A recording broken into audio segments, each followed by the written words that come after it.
Bismillahirrahmanirrahim. Assalamualaikum warahmatullahi wabarakatuh. Alhamdulillah. Alhamdulillahil wahidil qahhar, al-azizul ghaffar, wa muqawwirul laila 'alan nahar, tabsiratan liulil qulub wal absar. Wassalatu wassalamu ala nabiyyina al-mustafa al-mukhtar wa ala alihi wa ashabihi al-akhyar wa man tabi'ahum bi ihsanin ila yaumin tashkhasu fihi al-qulub wal absar. Segala puji hanyalah milik Allah Subhanahu wa taala semata, Tuhan semesta alam, Rabbul alamin, yang Maha Pengasih lagi Maha Penyayang, yang Maha Pengampun lagi Maha Penerima Taubat, yang Maha Esa lagi Maha Kuasa, yang senantiasa melimpahkan nikmat karunia dan kasih sayangnya kepada kita semua. Salam beriring salawat kepada baginda Muhammad sallallahu alaihi wasallam yang telah Allah utus sebagai rahmatan lil alamin. Perkenalkan, nama saya Ahmad Mufli Islam, mahasiswa STAI Al-Azhar Goa, Prodi Ekonomi Syariah semester 1. Pada kesempatan yang berbahagia ini akan sedikit memaparkan tentang makalah yang berjudul Iman kepada Kitab Allah. Apa sih pengertian iman kepada kitab Allah? Menurut bahasa, iman adalah percaya atau membenarkan. Adapun menurut istilah, iman adalah kepercayaan yang diyakini kebenarannya dalam hati, diucapkan dengan lisan, dan diamalkan dengan perbuatan. Jadi iman kepada kitab Allah artinya percaya dan meyakini bahwa Allah Subhanahu wa taala mempunyai kitab yang telah diturunkan kepada Rasulnya agar menjadi pedoman hidup bagi umatnya. Sebagaimana firman Allah, "Kana an-nasu ummatan wahidah, faba'atsallahu an-nabiyyina mubasysyirin wa mundirin wa anzala ma'ahumul kitaba bil haqq." Surah Al-Baqarah ayat 213. Ayat tersebut mengandung beberapa penjelasan. Di antaranya, yang pertama, Allah telah benar-benar menurunkan kitab-kitabnya kepada para nabi. Kedua, dengan kitab-kitab itu Allah memberi kabar gembira dan peringatan. Yang ketiga, tujuan diturunkannya kitab-kitab itu agar menjadi petunjuk dan pedoman hidup bagi umat manusia. Teman-teman yang berbahagia, apa saja nama-nama kitab Allah yang diturunkan kepada para nabinya? Kitab-kitab Allah yang diturunkan kepada nabinya itu ada 4 yang wajib kita imani. Yang pertama ada kitab Taurat. Kitab Taurat adalah kitab yang diwahyukan kepada Nabi Musa sekitar abad 12 sebelum Masehi di daerah Israel dan Mesir. Kitab Taurat ini diturunkan di Bukit Sinai dalam bahasa Ibrani. Sebagaimana firman Allah, "Dan kami berikan kepada Musa kitab Taurat dan kami jadikan kitab Taurat itu petunjuk bagi Bani Israel. Dan janganlah kamu mengambil penolong selain aku," kata Allah. Quran Surah Al-Isra ayat 2. Adapun pokok-pokok isi kitab Taurat, yang pertama yaitu keharusan untuk mengakui keesaan Allah. Yang kedua, larangan menyembah patung dan berhala karena Allah tidak dapat diserupakan dengan makhluk-makhluknya, baik yang ada di langit maupun yang ada di bumi.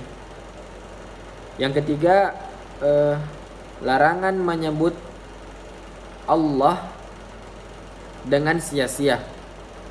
Yang keempat, memuliakan hari Sabtu. Yang kelima, menghormati ayah ibu. Yang keenam, larangan membunuh sesama manusia, larangan berbuat zina, larangan mencuri, larangan menjadi saksi palsu, dan larangan memiliki keinginan untuk menguasai hak orang lain. Itulah beberapa isi pokok yang terdapat dalam kitab Taurat. Kemudian yang kedua, kitab Zabur. Kitab Zabur adalah kitab yang diturunkan kepada Nabi Daud sekitar pada abad ke-10 sebelum Masehi. Adapun isi pokok dari kitab Zabur itu ialah pertama, pujian dan penghormatan akan kemuliaan Allah beserta sifat-sifatnya. Yang kedua, nasihat-nasihat tentang kebaikan. Yang ketiga, kisah para nabi dan rasul yang akan datang. Keempat, kisah tentang umat terdahulu.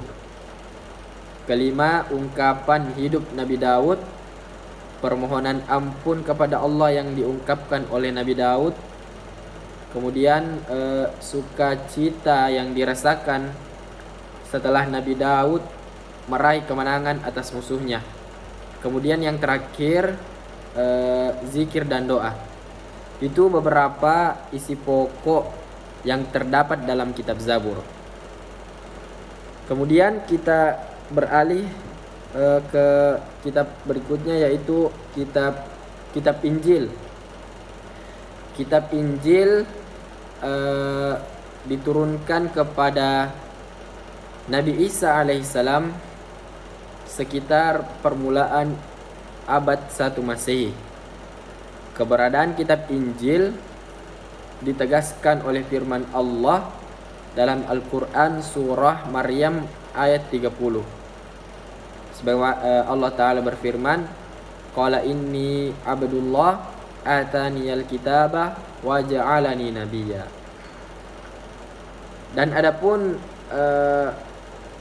isi pokok yang terdapat dalam kitab Injil, yang pertama yaitu perintah untuk kembali mengesahkan Allah Ta'ala sebagai satu-satunya Tuhan yang wajib untuk disembah dan diibadahi. Kedua, membenarkan keberadaan kitab Taurat.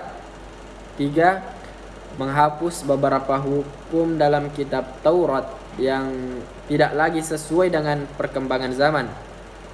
Yang keempat, menjelaskan bahwa kelak setelah Nabi Isa akan datang Rasul terakhir dan tidak ada lagi Nabi dan Rasul setelahnya, yaitu Muhammad SAW.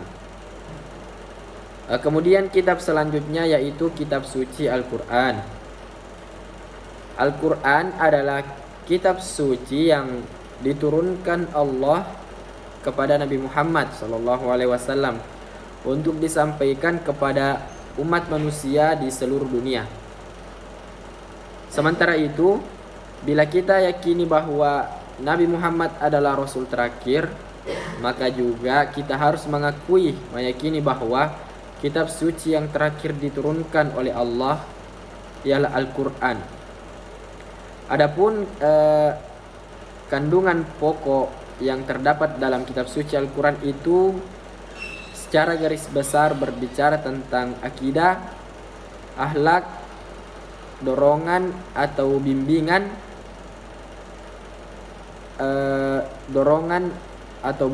akan hikmah-hikmah kisah-kisah umat terdahulu yang alami, yang betul-betul terjadi, dan janji baik atau kabar gembira serta ancaman yang buruk yang datang langsung dari Allah, dan hukum-hukum ibadah dan muamalah.